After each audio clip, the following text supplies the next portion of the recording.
नमस्कार, मैं हूं आपके साथ आस्था कौशिक। अपने देश की कीमत पर सत्ता में बने रहने की ललक और लालसा कितनी खतरनाक होती है, इसकी बानगी आज भारत और कनाडा के संबंधों को देखकर समझा जा सकता है। कनाडा के प्रधानमंत्री जस्टिन ट्रूडो, ऐसा लग रहा है कि खालिस्तानी प्रेम उनका इस कदर हावी हो चुका है कि वो इस खालिस्तानी प्रेम की वजह से भारत और कनाडा के संबंधों को ताक पर रख करके अपने फैसले लेने से गुरेज नहीं कर रहे। और ये कोई पहला वाकया नहीं है।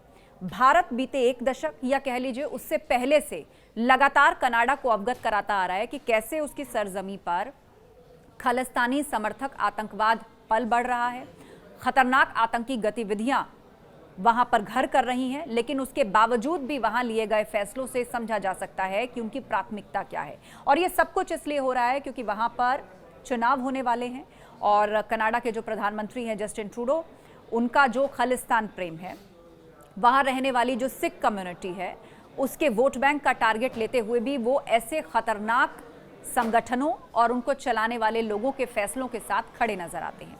अब मैं आपको एक एक करके ऐसे वाकये बताती हूं जिससे ये बिल्कुल स्पष्ट हो जाएगा कि किस तरह जस्टिन ट्रूडो के फैसलों ने यह स्पष्ट कर दिया है कि उनका खालिस्तानी प्रेम और उनका वोट बैंक, उनकी राजनीति और उनका पद उनके लिए इस कदर हावी और उनकी लालसा को आगे ले जा रहा है, जिसके चलते वो भारत और कनाडा के संबंधों को भी ताक पर रख रहे हैं।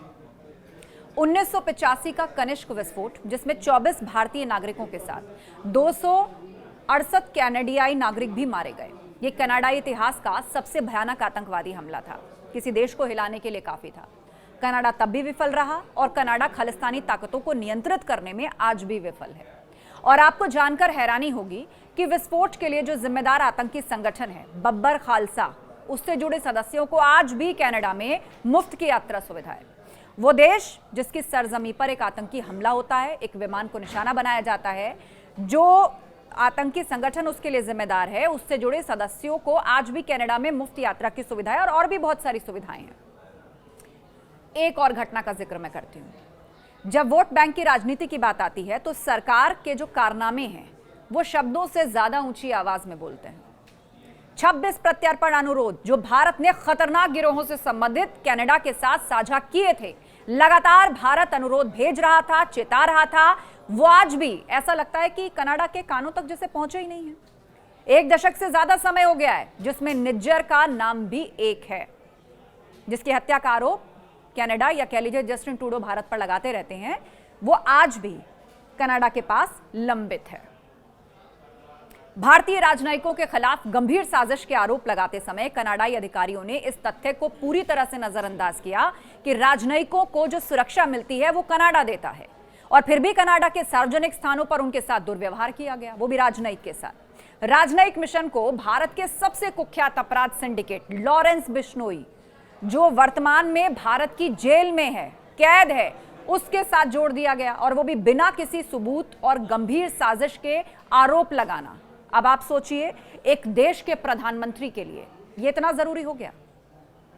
हरदीप सिंह निज्जर, जिसकी मौत इस राजनयिक जो पूरा विवाद हुआ है, वो विवाद कैसे और बढ़ता चला गया, उसकी उत्पत्ति प्रतीत होती है वो खुद एक आतंकवादी है, जिसने 1997 से कई बार कनाडा में शरण का दावा करने के लिए फर्जी डॉक्यूमेंट्स का इस्तेमाल किया है।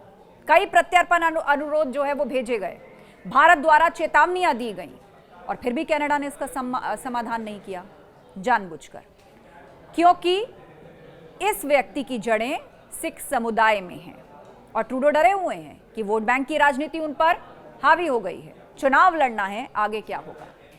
और निज्जर जैसे नामित आतंकवादियों के अलावा कई गैंगस्टर कनाडा की धरती पर भारत के खिलाफ लगातार काम कर रहे हैं। खालिस्तानी विचारधारा का समर्थन करने वाले हिंसक अपराधों और गतिविधियों में शामिल गैंगस्टर को कनाडा में ठिकाना मिल गया है।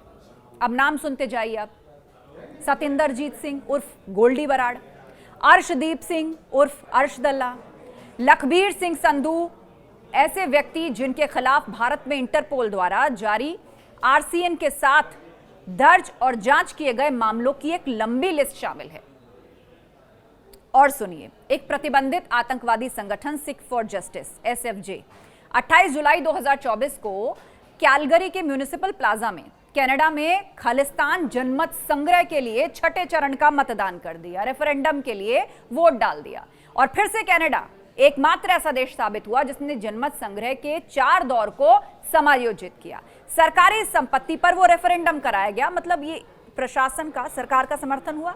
इस मामले की शिकायत भारत पहले विदेश मंत्रालय ग्लोबल अफेयर्स कनाडा से कर चुका है। तो कनाडा का पाखंड भारत को बदनाम करने का एक क्लियर पैटर्न दिखाता है। भारत ने आतंकवादियों और गिरोहों के सदस्यों के प्रत्यार्पण के लिए कदम उठाए, लिस्ट पे लिस्ट भेजी, जिसे कनाडा ने नजरअंदाज कर दिया।